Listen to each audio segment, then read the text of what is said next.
Hey, what's up guys? My name is Anand and welcome back to my channel. In today's video, I'm going to be talking about LinkedIn video ads for B2B lead gen.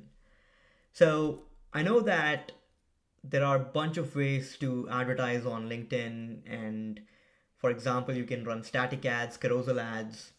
You can use maybe even a document ad to generate leads. But then why video ads, right? And I want to go through some examples of why video ads is performing extremely well. And this is kind of like a playbook for building a pipeline that will allow you to push your audience through a step-by-step process.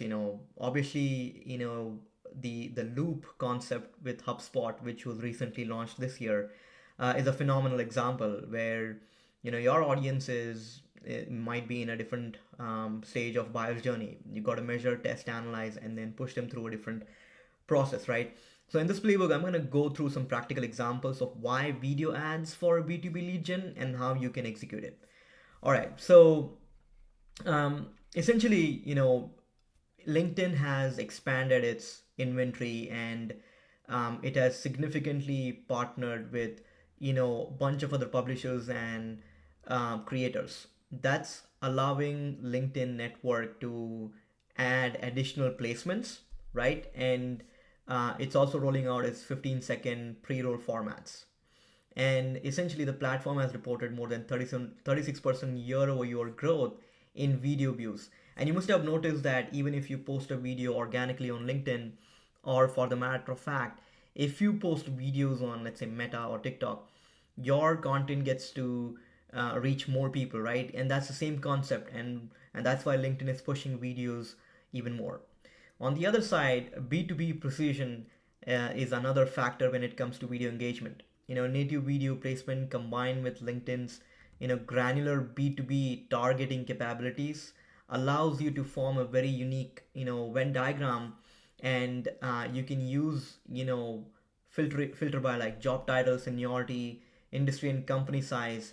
That will allow you to get very specific metrics and ensure that you are able to reach your target professional audience, right? Um, Now, before we get into any type of campaign setup, I think there are a couple of things that you need to take care of. The first one is to install LinkedIn Insight tag. Now, this is basically like Facebook Pixel, Meta Pixel, or your Google tag, right? You need to install LinkedIn Insight tag, which allows you to track how many people have visited your website. It helps you with conversion tracking, building retargeting audience, and a bunch of other advantages. Once you do that, you need to enable website actions, which is activating auto capture of high value behavior like pricing page views, calculator interaction, or demo page visits, right? You can either do that natively, or you can use like Google Tag Manager to track events. But the first step is absolutely important. You can configure conversions. Again, these are all like pretty standard process. And then activate like revenue attribution so that you can connect your CRM system with LinkedIn, right? In your campaign manager. One example I can give you is, let's say you get a new lead in LinkedIn.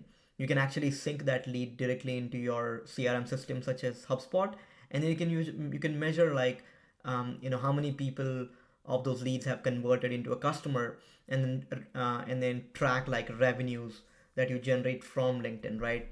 So it's a great way to complete that loop after you have gone through these steps. Now, there are a couple of KPIs I would like to highlight, from video view to revenue in terms of how you can track. So from a media KPIs, obviously video through plays, which is how many people are completing your video views, is important.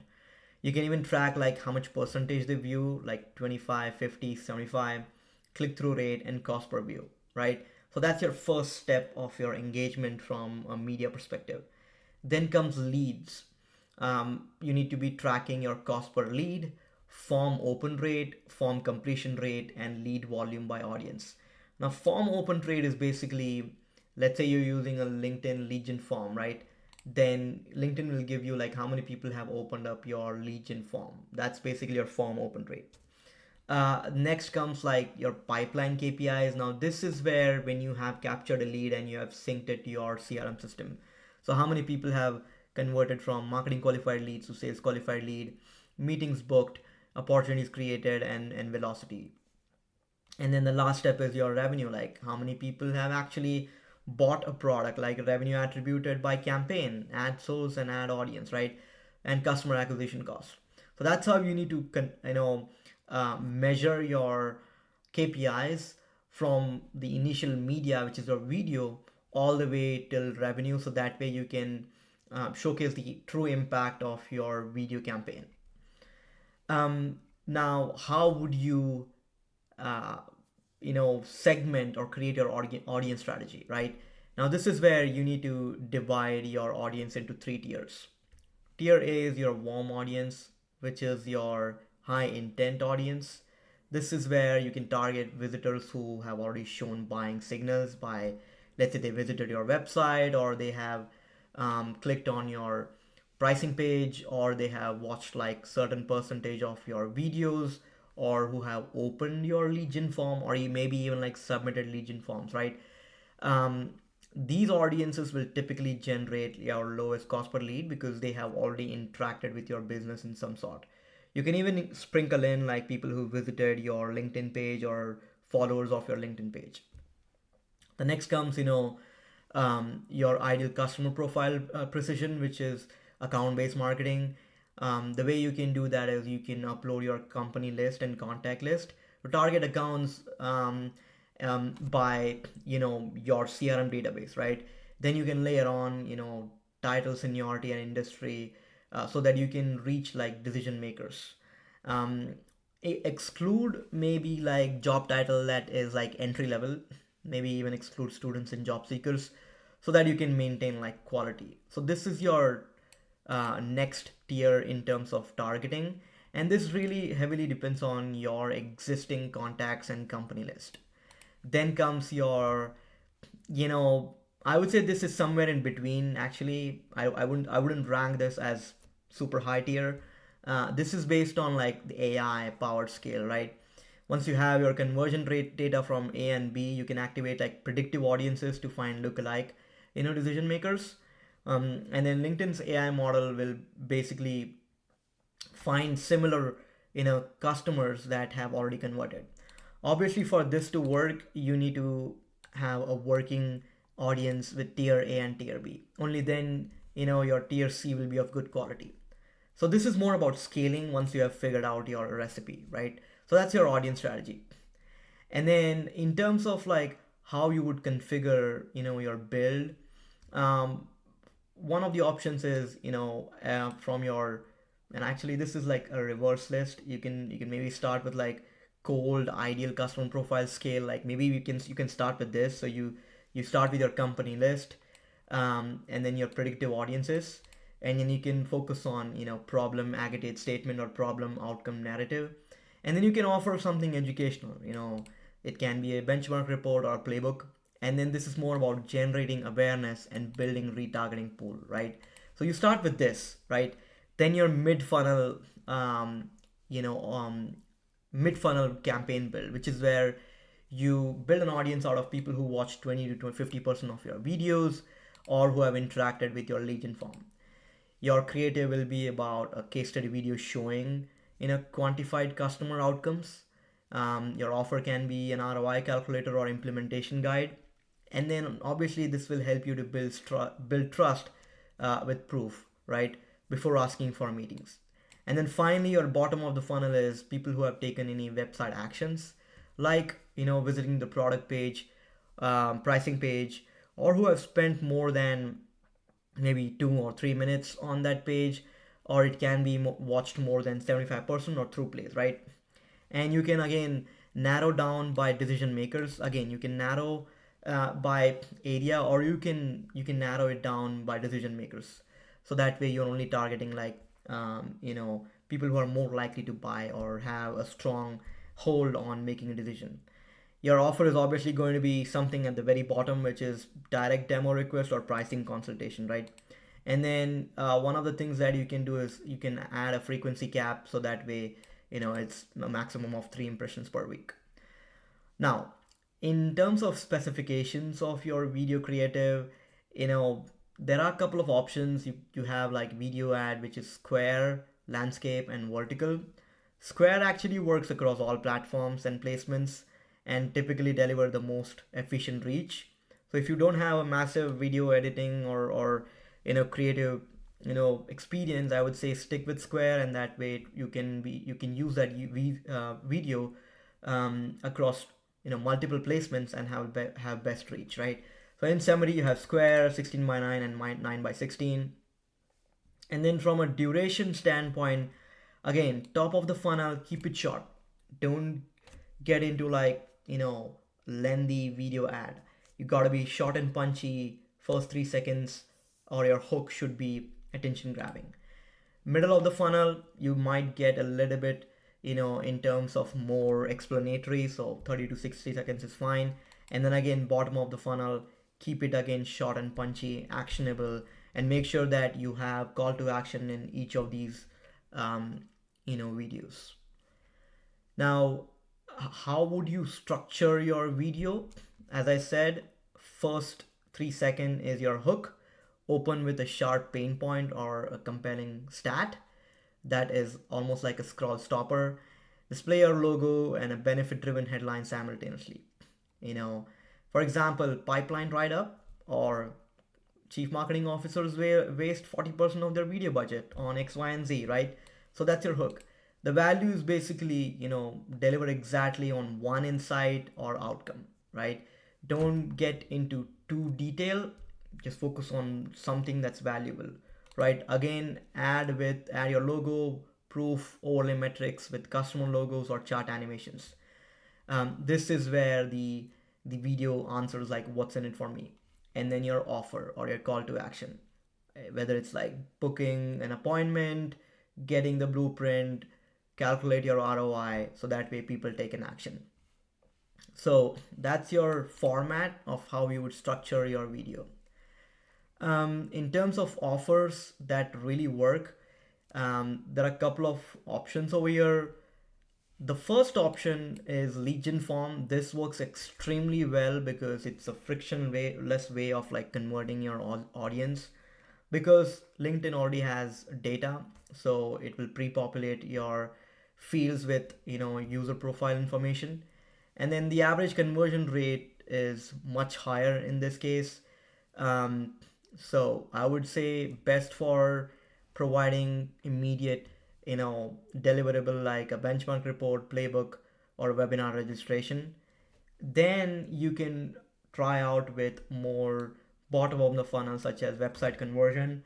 So this is where they click on your ad and then go to a landing page. There is extra friction involved, but it's also high intent. And then obviously some of the best CTAs will be demo request, pricing consultation, free trial sign up. So basically on the bottom of the funnel side of things. All right, speaking about the offer, again, starting with awareness and education, it's more about architecture map, industry benchmark, short playbook PDF, trend analysis. Use lead gen forms to maximize volume, right? Middle of the funnel is more about ROI calculators with personalized result, case study video, implementation checklist, or comparison guide, right? Use LinkedIn, again, lead gen forms or website conversions based on complexity. And then finally, bottom of the funnel is about demos, pricing, book an appointment, proof of concept, or trial access. Website conversions will give you the highest quality. All right. So in summary, I would say select your objective, and the selection should be by intent, whether it's lead gen or website conversion. Campaign structure, you can have one objective at the campaign level. At the ad set level, you separate by audience, right? And then at the ad level, you separate by creative. That should be your campaign structure. From a targeting refinement, you use audience expansion, and then you can use exclusion, so that way you're excluding existing customers in the awareness campaign, current employees, job seekers, and students. So those are some housekeeping items. And then I would say, from a bidding strategy perspective, your top of the funnel should focus on maximize delivery, right? When you launch new campaigns, this is where you get scale, volume. You got to reach as many people as possible so that you can build a retargeting audience. Transition to cost cap when it comes to your middle of the funnel. So you have your cost per lead as your main metric. Focus on cost per acquisitions. And then manual bidding would be helpful when you want to tightly control your account-based marketing campaign. So that's something to keep in mind. I've given you a format of how you can split your budget. So basically, your warm audience, you can start with like 40% budget allocation. Then comes your middle of the funnel or ideal customer profile, and then your bottom of the funnel or the predictive can be 20%. This is more about experimentation, but 40 and 40 is more what I would recommend. All right. In terms of optimization, I would say experiment with hook, right? That's your first, A/B testing that you can do. You can then play around with creative, which is your videos, or you can also test with your offer, which is your call to action button. Then comes budget reallocation. So try to shift around budget between your tier A, B, and C campaigns, and then obviously scale and iterate the best performing variation. All right, what do you have to monitor? Monitor your lead gen form performance. How many people clicked on your lead gen form, and how many people had views to conversion. So completion rate, cost per lead is one something to measure. Lead quality indicators, as I mentioned earlier, measure your MQL or SQL rate, meetings and bookings, and time to meeting, like days from lead submission to first meeting. You can even measure your video engagement depth, like how many people viewed certain percentage, as I mentioned in our KPI section. And then obviously we have covered like revenue attribution. So I know this was like a playbook, talking a lot in terms of the structure, hook, your ad creative. I hope you enjoyed watching this video. Hopefully this gives you a sense of like how you can set up a video ad campaign for LinkedIn B2B. And if you have any questions, let me know in the comment section. Make sure to like and subscribe, and I'll see you next time. Thank you.